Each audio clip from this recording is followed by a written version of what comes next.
Okay, so this is All Apologies, Guilt, and Blame, episode 32, part 2. And I'm going to do my best to jump back in where I left off. And I first have to say that, as everybody knows that has listened to my podcasts, I have really seen just about everything. And when I moved in with Bobby, I guess you could say my life was turned upside down. All the peace and quiet that I thought I was going to get at this age, no, that's not what I've gotten. And I've been definitely overwhelmed and struggling. And it's a lot of responsibility that's been dropped in my lap. You know, I would have never thought at my age that I would be responsible for his mom and him and bills and accounts and everything else. It's like I'm running a homestead and it's like I'm almost like doing it for someone else. But I am married to him now. And I guess there's a piece of me in there somewhere. So I would say I'm doing it for him, his mom, and me too, in a way, I guess. But it's been dramatic.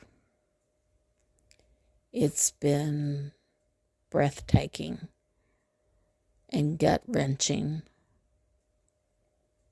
to deal with all that I've dealt with since I moved in with Bobby. But finding out that there's more to what I already knew is shockingly just over the top. I mean, if you've listened to my other podcast, Telling an Inconceivable Story, which is about his life in my own words, I guess, or the way that I perceive it. If you've listened to that and you've listened to my updates on my own podcasts, then you know that I just have been really, really struggling through everything that I've learned since I moved in with him. It's breathtaking and gut-wrenching in every sense of the word. I just can't explain how for months now I struggled with what was going on with him.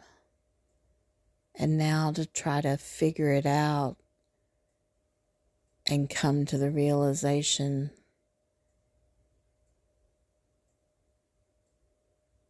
FTD, dementia, is more than likely responsible for maybe even everything. It's just crazy in every sense of the word. And it makes the responsibility that I always knew that was dropped into my lap, it makes it even more impactful, I guess. I feel like, I don't know, maybe this is my repentance for what guilt and blame I do hold for my own life. Maybe God tasked me with this just to try to give me a purpose. I don't know. I know in most cases, I probably would have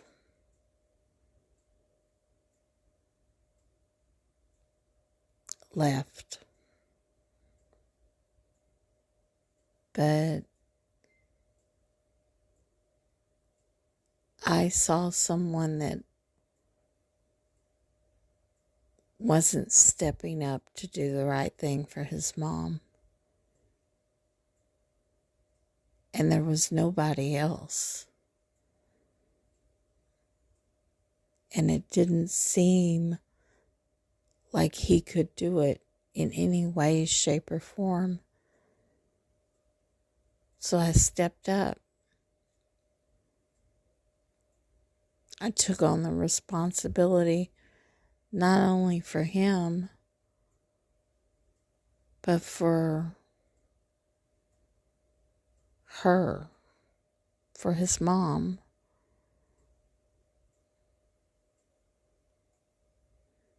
I felt like she deserved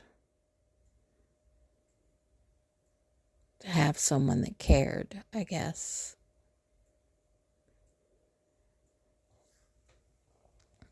And I guess in a way, I knew I had nowhere to go. So I might as well hang out and see if I can make a difference. And I have. I've made a difference. But then after this shocking turn and me finding out what truly could be the reason that he's the way he is, I feel like even more that it's inevitable for me to take care of things.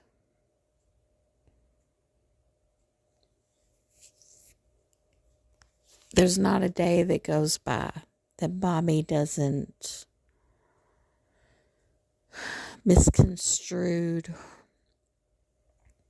what he hears. It's like he's just not with it in any way, shape, or form. He's not able to make the right choices. It's like he doesn't know what he's doing. Like, I would say it's like a child, but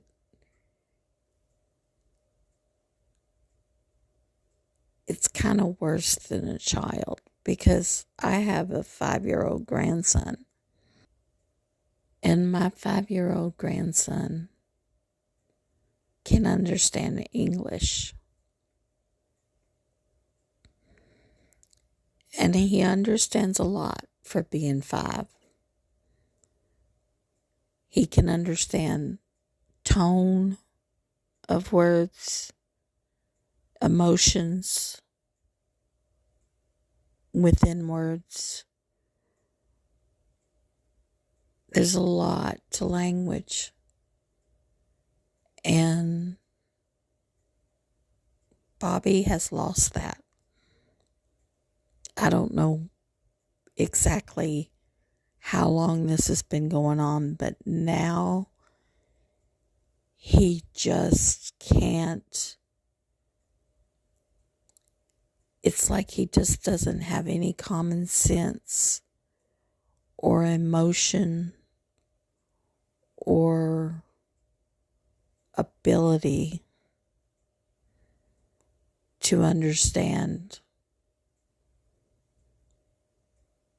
some of the simplest things that most people would pick up, including my 5-year-old grandson. And that's hard. It's even hard to say.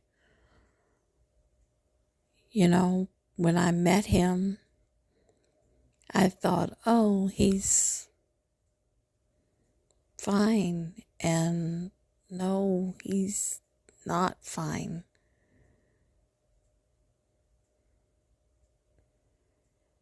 But I'm doing what I need to do.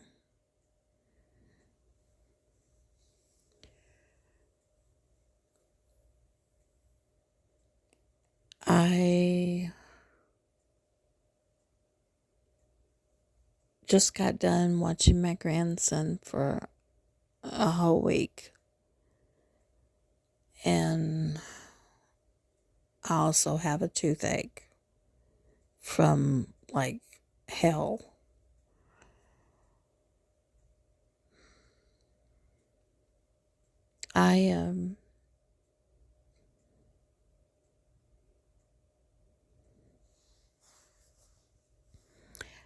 I feel like I am struggling. I've been having some chest pain. I feel like my nerves are shot. But I feel like I'm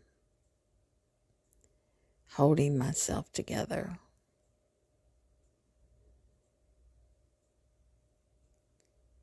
I feel like I'm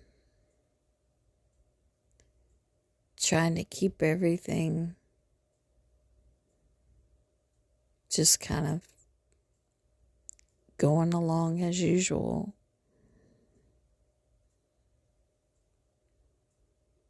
And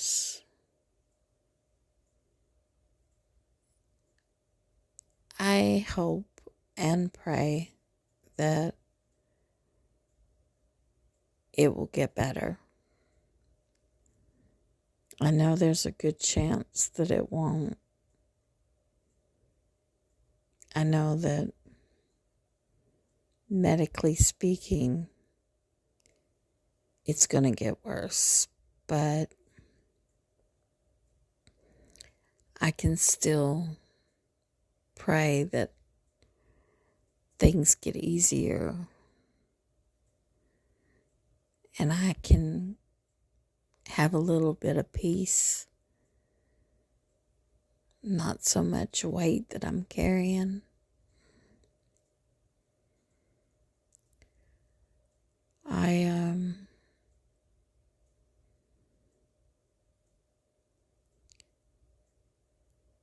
I feel like all the aches and pains that I'm having are probably normal for the amount of stress that I'm under.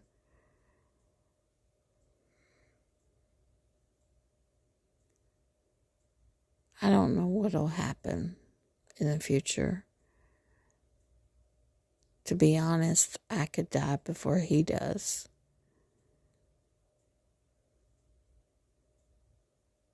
And to be honest, he could die before his mother does. Or vice versa. I guess realistically speaking,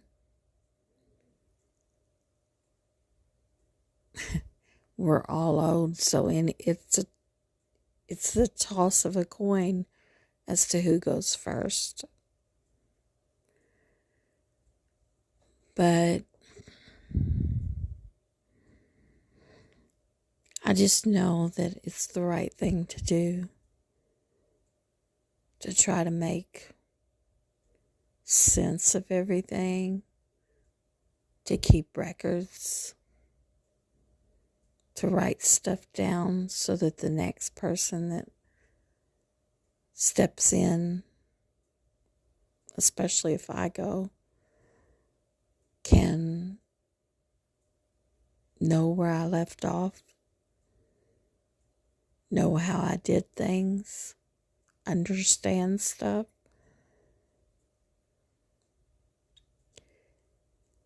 I've had to teach myself so much all on my own because Bobby couldn't answer the questions I needed him to answer.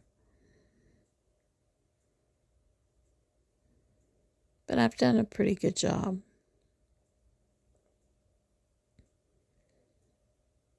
And I guess in a way it does give me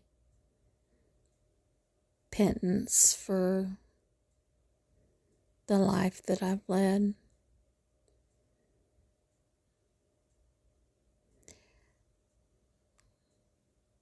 My kids are grown and they're doing okay. And I have 5 grandchildren that I dearly love. And I've lived a long life. One that I'm definitely not proud of, but I've lived the cards that I was dealt. And just as in this situation, you don't always have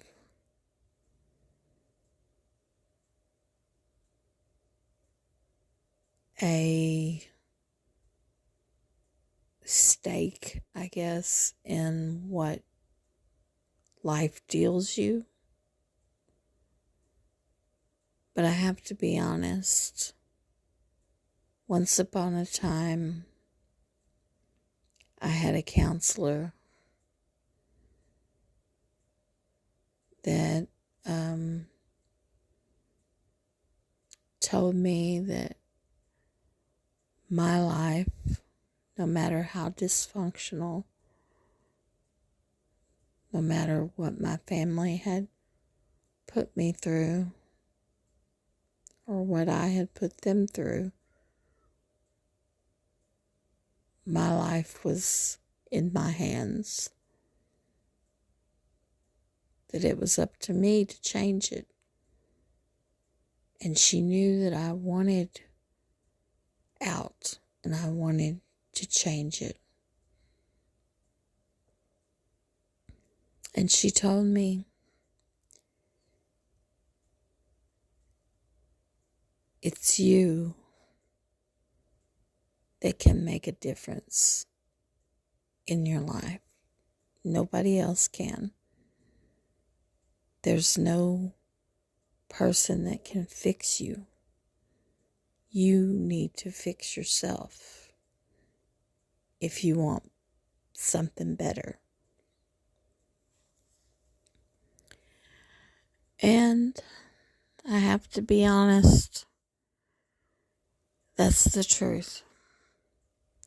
So if there's anyone living out there like me that's just overwhelmed and feeling like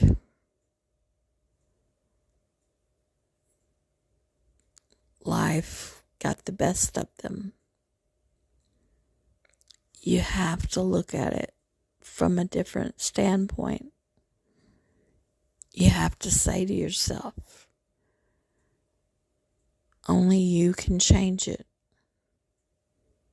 only you can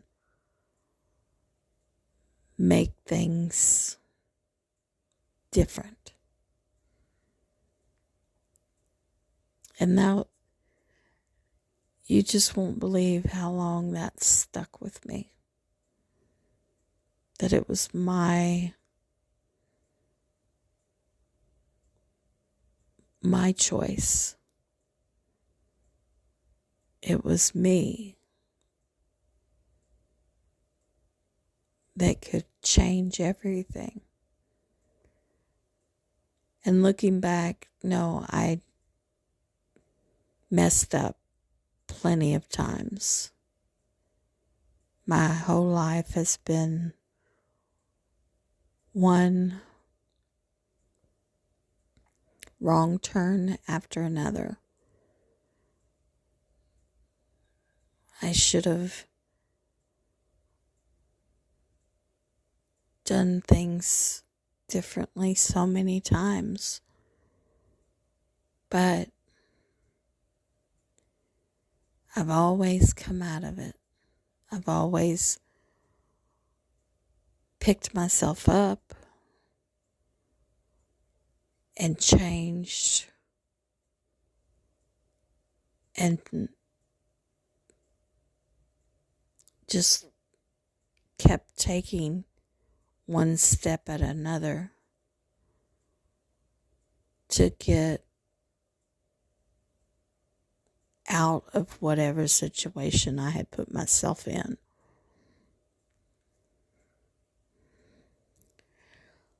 Lots of wrong turns, lots of mistakes.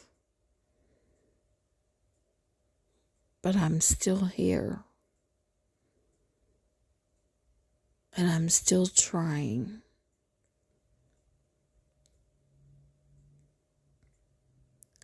I'm trying to make up for all the things I did wrong. I'm trying to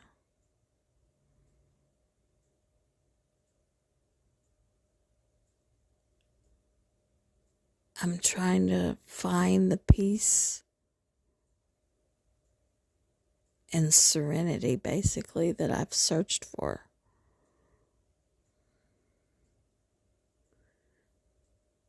I used to say I was always trying to find happiness. And then somewhere along the way, I found out that there is no place or person that can make you happy. You had to make yourself happy. And I have to be honest, I doubt that that's even a possibility for me. Because I know that I've messed up so much.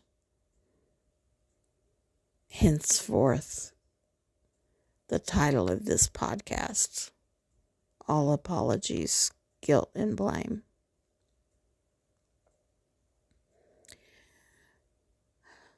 I do feel like I will forever carry a lot of guilt and a lot of blame. And that won't change because of any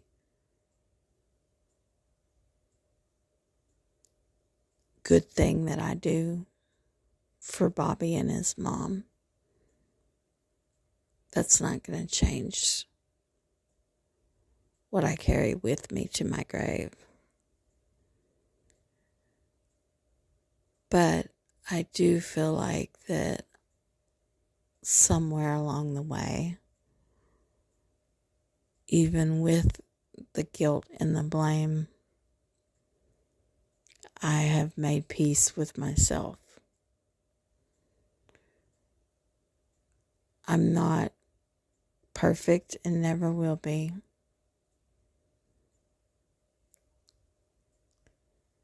I wish that I could go back and do things again, but you can't.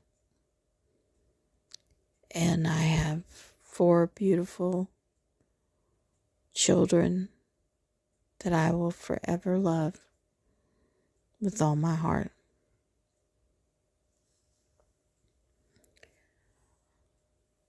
And I will forever be grateful for.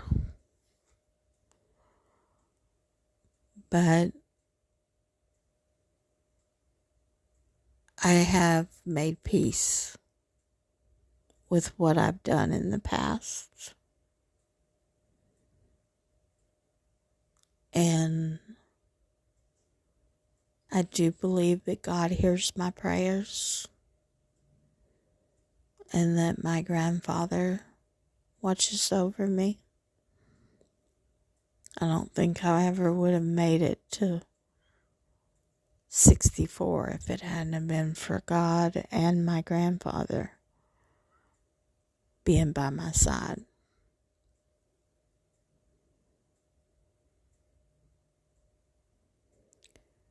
But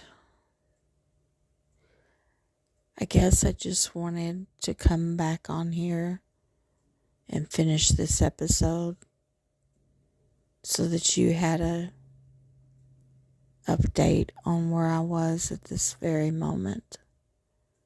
And to be honest, I feel numb a little bit. It's so early into what both me and Bobby are facing. So you'll have to just watch for me to give another update in the future, because right now I don't know how I feel. Numb describes it pretty good. But I just am overwhelmed and tired and frustrated. And I'm doing the best I can. I don't know what the future holds, but right now it's a lot to ask of me to really give you a good update on where I'm at. All I can say is I'm taking it one day at a time, and I'm trying my best. Okay, well, I'm going to get off here. I think I've talked long enough, and I'll be back. So please keep listening, and thank you.